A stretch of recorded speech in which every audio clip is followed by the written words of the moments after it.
Hello, it's Chris Chambers from Proud House Property Management. Thank you very much for watching this video. So today I'm wearing some slightly scruffy clothes. I'm wearing my fleece and warm clothes because it's a little bit cold outside. And I've been doing electrical work. And anybody that's been with my business for a while and knows me will know that as well as Proud House Property Management, I also run a sole trader business as an electrician. Now I don't really use that for general work. I use it to support landlords of Proud House Property Management doing things like electrical safety checks and associated work and so on. So I thought today I would give a bit of a quick video on a commonly confused area, and this video is aimed at landlords. Before I go too far, that's my ID in case you want to just verify that I am qualified and registered to talk about this subject, registered with NAPIT, all electrical systems. If you look me up on the NAPIT website, membership number 20994, you'll see me trading as Wiggly's Electrical Services. Wiggly's, if you don't know what that means, you've not been in the military.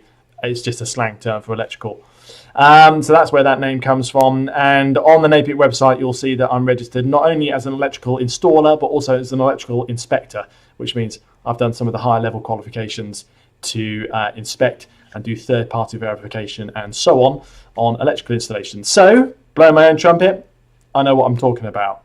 Right, and the thing that I want to talk about today is a commonly confused area that we have with landlords. Okay, so very quickly, what's a landlord's obligation when it comes to electrical safety?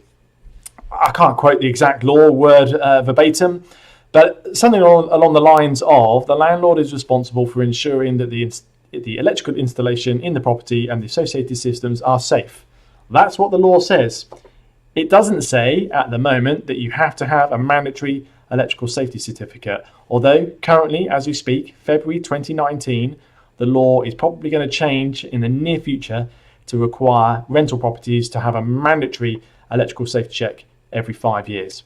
Okay, so what's the area of confusion? You'd think that was fairly straightforward. Okay, well, first of all, if there's no law that says you have to have an electrical safety check done, then what's the problem?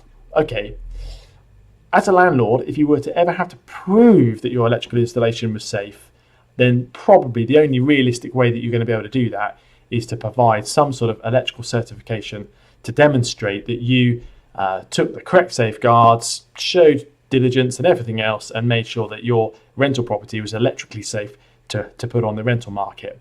However, this is where the confusion really comes in. The electrical safety certificates are not particularly easy to understand, and they are commonly misunderstood in terms of what the certificate is actually certifying and what it covers. And probably the most common thing that I have with perhaps new landlords is that they've got a property, they may have purchased it recently, or they may have had it for some time and they've had some electrical work done, and they've got an electrical installation certificate. Note the name, electrical installation certificate. Okay, so they've got one of these certificates. Now, this particular form has got the NAPIT's branding on. However, you may find that the equivalent form, which may be different depending on the accreditation body of the electrician that you used, okay? But the important wording here, and I've highlighted it in pink there, is that this certificate will have wording that says extent of installation covered by the certificate.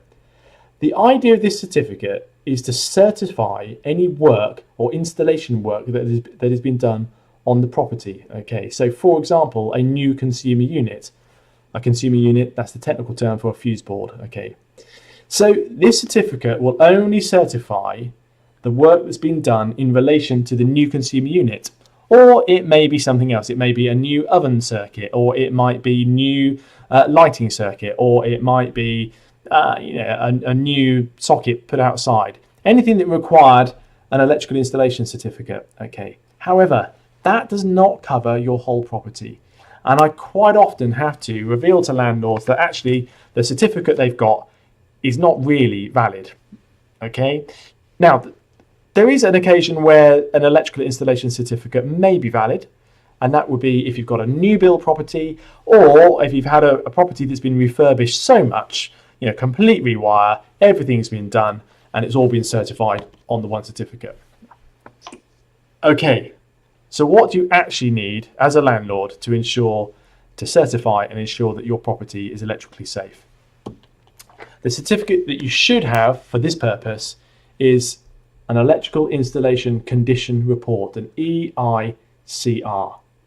Okay, so an EICR will certify the whole property, okay? Or technically, you can use an EICR to certify part of a property or part of an installation if that's been agreed with the client. But normally, a landlord wants the whole of the installation, including things like outhouses, garages, sheds, and all those sorts of things. They all need to come under that EICR as well. So what does the EICR involve? Broken down into two areas mainly: a schedule of inspections, so a visual inspection of all the accessories in the outlets, so the plug sockets, the lighting fittings, oven connection points, wall thermostats, anything that's got a mains voltage, 240 volt supply, and is part of the installation will be visually checked. And then you also have the testing side as well. And this is the bit that will often catch people out. You can't see a lot of faults with electrical installations. They only become revealed when you test the circuits, and you need to test that continuity is correct. You need to check that the resistance of the circuit are below certain thresholds, and which will therefore verify that things like fuses and circuit breakers and so on will operate in the correct times. And RCDs, residual current devices, if they are fitted, they need to operate in set times as well. And again, they need to be tested with specialist equipment as well. So that is all included on the EICR. It is like, if you like, an analogy might be an MOT for the whole property. Okay, so that's, in a nutshell, a very short video just to explain the EICR, an electrical installation condition report, versus an electrical installation certificate. So just to summarise, an EICR is what you need as a landlord to verify and certify that your installation is as safe as you can make it for your rental property. An electrical installation certificate is the certificate that you would have to certify any work that is done. It doesn't necessarily cover the whole property. Okay, to make matters worse, I'm afraid to say I even find that there are other electricians that find this confusing. I'll hear things like, I've heard this before, an electrician say, well, I changed the consumer unit, so I did an electrical installation certificate. That supersedes an EICR. It doesn't. Trust me, there's nothing in the wiring regulations that states an EIC supersedes an EICR. It's nonsense. For a landlord, really, the only way to verify the safety of the whole of your property is to have an EICR carried out. Electrical safety is going to start becoming more and more important in rental properties, okay? So if you've got any queries, any questions, give me a shout. I know it's confusing. The certificates are not particularly easy to read, and you might even find that this video has not been as clear as you'd like it to be, but I hope it's been clarified.